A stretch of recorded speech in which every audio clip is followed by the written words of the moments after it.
এবারে সংগ্রাম আমাদের মুক্তির সংগ্রাম, এবারে সংগ্রাম স্বাধীনতার সংগ্রাম। নোঙ্গর তোলো তোলো, সময় যে হলো হলো, নোঙ্গর তোলো তোলো, নোঙ্গর তোলো তোলো, সময় যে হলো হলো। 1971 সালের এই দিনে বাংলাদেশের মাটিতে সর্বপ্রথম ওড়ানো হয় স্বাধীন বাংলাদেশের পতাকা। বঙ্গবন্ধুর নির্দেশে চলে বিক্ষুব্ধ ও স্বাধীনতাপ্রিয় মানুষের দুর্বার আন্দোলন। সামরিক সরকার আন্দোলন দমাতে কারফিউ জারি করে, চালায় গুলি, কিন্তু মানুষের আন্দোলন এগিয়ে যায় স্বাধীনতা অর্জনের দিকে। দুর্জয় মার্চ নিয়ে বিটিভির ধারাবাহিক প্রতিবেদনের আজ দ্বিতীয় পর্ব। সেই দিনের নানা কথা জানাচ্ছেন শাওন হাসনাত।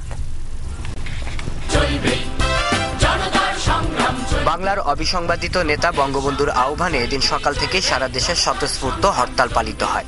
রাস্তাঘাট ফাঁকা হয়ে পড়ে, অফিস আদালত থাকে বন্ধ, প্রশাসন কার্যত অচল হয়ে পড়ে।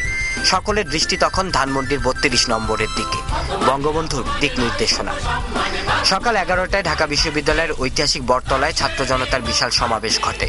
বঙ্গবন্ধুর নির্দেশে ছাত্রলীগের কেন্দ্রীয় নেতৃবৃন্দ উত্তোলন করেন বাংলাদেশের মানচিত্র খচিত লাল সবুজের পতাকা।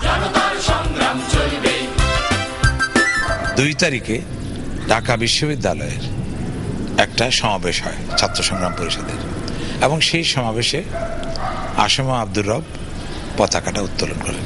পতাকাটা তুলে ধরার পরে মনে হলো সারা ঢাকা মহানগরী, সারা বাংলাদেশ পুরোটা একসাথে আওয়াজ তুললো, বীর বাঙালি অস্ত্রধর বাংলাদেশ স্বাধীন করো। সেখান থেকে বিক্ষুব্ধ জনতা মিছিল করে এগিয়ে চলে পল্টনের সমাবেশের দিকে। পাকিস্তান সামরিক সরকার অবস্থা বেগতিক দেখে সন্ধ্যা 7টায় হঠাৎ কারফিউ জারি করে, কিন্তু ফুঁসে ওঠা বাঙালি তো আর দমবান নয়। কারফিউ উপেক্ষা করে চলে মিছিল, প্রতিবাদ, আন্দোলন। রাতের নিস্তব্ধতা কাটিয়ে চলে গুলি, শহীদ হন অনেকে। তৎক্ষণাৎ বঙ্গবন্ধু এক বিবৃতিতে বলেন, বাংলাদেশের মানুষের স্বাধিকার অর্জিত না হওয়া পর্যন্ত আন্দোলন অব্যাহত থাকবে। সমগ্র দেশে তখন উত্তাল তরঙ্গ চলছে।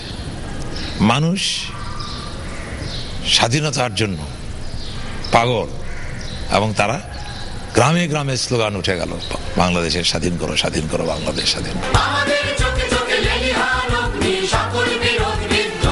6 তারিখ পর্যন্ত তিনি হরতালের ঘোষণা দেন। 3রা মার্চকে ঘোষণা করেন জাতীয় শোক দিবস হিসেবে।